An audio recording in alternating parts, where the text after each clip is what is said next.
রাজীব একা থাকতে শহরের বাইরে পুরনো ভাড়া বাড়িটায় সে ভাড়া নিল। সবাই বলে ওই বাড়িতে অনেক বছর আগে এক মহিলা আত্মহত্যা করেছিল। কিন্তু রাজীব এসব কুসংস্কার মানে না। এক রাতে অফিস থেকে ফিরতে দেরি হলো।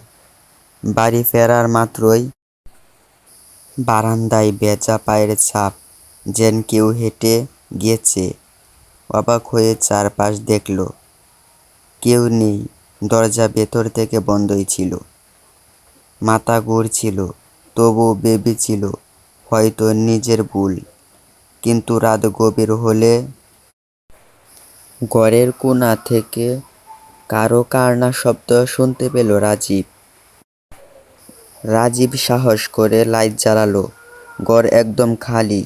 হঠাৎ আয়নায় চোখ পড়তেই সে দেখল তার পিছনে দাঁড়িয়ে আছে এক লম্বা চুলওয়ালা মহিলা, সাদা ভেজা শাড়ি পরে, মুখে নেই কোনো চোখ। সে আয়নার দিকে তাকিয়ে হাসছিল। কিন্তু রাজীব পিছনে তাকাতেই দেখতে পেল সেইখানে কেউই নেই। রাজীব আজও ওই বাড়ির কথা কাউকে ঠিকভাবে বলতে পারে না।